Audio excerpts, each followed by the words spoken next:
Hey folks, it's a new year and a lot of things are changing on the YouTube platform, so I wanted to give a real quick update on where this channel is at and where it's headed, for all three of you who are interested anyway.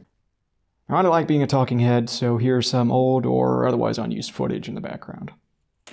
So, YouTube is changing their monetization requirements again, requiring 1,000 subscribers and something like 14,000 hours of watch time to even begin to start making AdSense money. Now, as some of you might know, my biggest view draw has been locked in appellant hell for several months now, and that doesn't really seem like it's going to change anytime soon. Meaning that it's possible that I may not qualify for monetization here in the near future. Now listen carefully, as I want to make this perfectly clear. That's fine. I don't care. I don't do this to make money, I genuinely do it because I enjoy it. If I cared about that sort of thing, I'd be begging you to like, comment, and subscribe, or don't forget to support me on Patreon, or making garbage top 5 or top 10 lists until the end of time. I don't have a Patreon. I don't want a Patreon. Regarding that, to pull the curtain back just a little bit, even with monetization on this channel, it operates at a severe loss. I think the last time that I calculated everything out, it was on average costing me about $600 per video in supplies, ammo, travel, and so on, and that's not even including the cost of the guns themselves. But to reiterate, that's fine. I don't care. I can cover that without ads, and I can cover that without your dollary dues, and I'll continue doing so. Now, I could probably put out a lot more content if it were profitable, but given I also work about 50 to 60 hours a week, honestly the hardest part is just finding time. So with this channel, things are going to continue exactly as they have been. Uploads are going to be few and far between, especially during the winter, and I'm sorry for that, but that's just the way it is.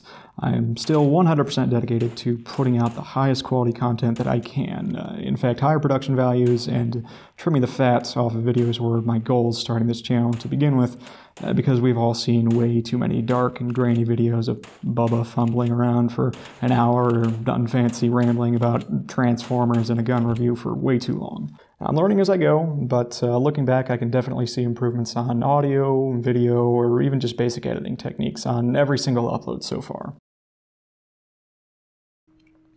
So, SHOT Show 2018. Late last year there were whispers of sponsorship from a certain store for certain commando-minded individuals, but this never actually ended up panning out. It's a shame. I was really looking forward to taking a look at the more fun stuff like FLIR's Q14B, or asking Kel-Tec about their ambidextrous downward ejecting NFA-ready 9 and 10mm bullpup that takes Glock mags that I know damn well they're working on.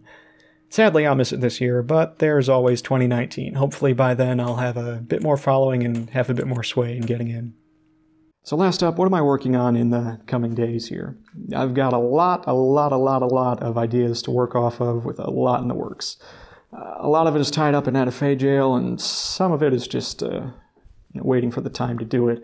Littlest 2 is ready to go as soon as spring hits. The E11 blaster that I'm working on is waiting for some TK armor, and I'm still trying to find someone to make shells for the KS-23.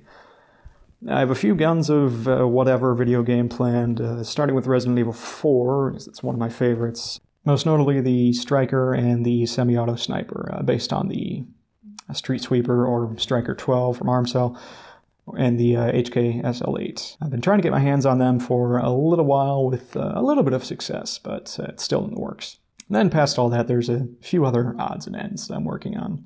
Now, I really have no interest in covering things that have already been done to death, because you don't need me to tell you that the Glock 19 is pretty okay, or that the Strike Eagle is a decent budget scope. I'm way more interested in the stupid, weird things out there, so there probably won't be too many traditional quote-unquote reviews from me. So with all that said, I'm really looking forward to the coming year, and I hope all of you are too.